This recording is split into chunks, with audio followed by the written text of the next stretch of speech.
परभणी अल्पसंख्याक समाजाला राज्य विकासाच्या मुख्य प्रवाहात आणण्यासाठी राज्याचे एकूण बजेटच्या किमान 5% बजेट अल्पसंख्याक विकास विभागाला मंजूर करावा, तसेच समाजाच्या विरुद्ध मागण्यांबाबत निवेदन देण्यात आले। अल्पसंख्याक विकास विभागांतर्गत मंत्रालय आयोग, आर्थिक विकास महामंडळ, वक्फ बोर्ड, आयुक्तालय, जिल्हा अल्पसंख्याक कार्यालय व सर्व ठिकाणी पुरेसा व स्वतंत्र अधिकार असलेले अधिकारी कर्मचारी द्यावेत।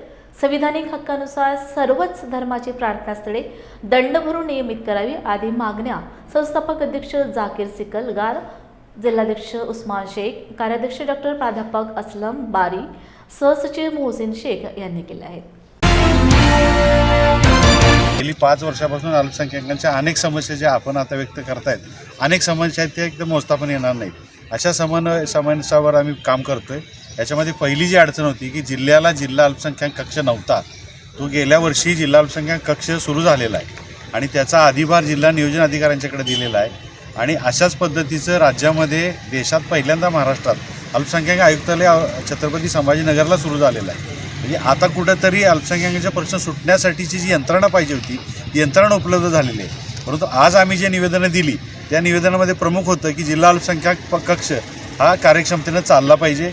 जिल्हा अल्पसंख्याकाची जिल्ह्याला एक समिती असते, विकास समिती, त्या समितीच्या तिमाही बैठका पंतप्रधानांच्या 15 कलमी अल्पसंख्याक विकास कार्यक्रमाप्रमाणे व्हायला पाहिजे, त्या होताना दिसत नाहीत। त्याचा आढावा घेतला आम्ही आज इथे येऊन आणि त्यांनाही निवेदन दिलं की या तिमाही बैठका जर तुम्ही रेग्युलराईज केल्या, नियमित केल्या तरच अल्पसंख्याकांचे प्रश्न घेऊन लोक येतील।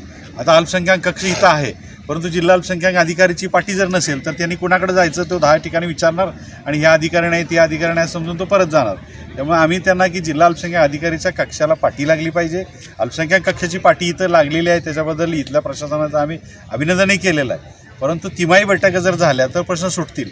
अजून त्याच्याशिवाय आम्ही एक मागणी केलेली आहे की दरवर्षी 18 डिसेंबर हा संयुक्त राष्ट्रसंघाच्या आदेशाने अल्पसंख्याक हक्क दिन साजरा करायचा असतो आणि त्या दिवशी अल्पसंख्याक समाजातील जे 6 प्रवर्गाचे लोक आहेत, सामाजिक, राजकीय, शैक्षणिक, त्या लोकांना घेऊन एक 2-4 तासाचा दिवसभराचा कार्यक्रम यांनी घ्यायचा आहे आणि त्या कार्यक्रमामध्ये अल्पसंख्याकांचे हक्क आणि अधिकार संविधानाने काय दिले ह्याच्याबद्दल निबंध स्पर्धा, वक्तृत्व स्पर्धा ह्याही शालेय लोकांकडून, शिक्षण संस्थांकडून करून घ्यायच्या आहेत आणि त्याची एक सभा घ्यायची आहे। आणि दुसरी गोष्ट, अल्पसंख्याकांना संविधानाने काय अधिकार दिले याच्याबद्दलही जनजागृती झाली पाहिजे, माहितीपर व्याख्यान झालं पाहिजे। महाराष्ट्रात 4 अल्पसंख्याक जिल्हे आहेत, परभणी, वाशिम, हिंगोली आणि बुलढाणा।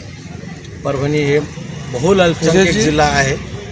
परभणीमध्ये उस्मानभाई वगैरे आणि महाराष्ट्र लेवलला मायनॉरिटी NGO फोरममधून जाकीर साहेब काम करत आहेत। लोकांमध्ये जागृती निर्माण करण्याचा कार्यक्रम आता जिल्हाधिकारी, प्लॅनिंग, नियोजन अधिकारी यांना सगळ्यांना बोलणं झालं।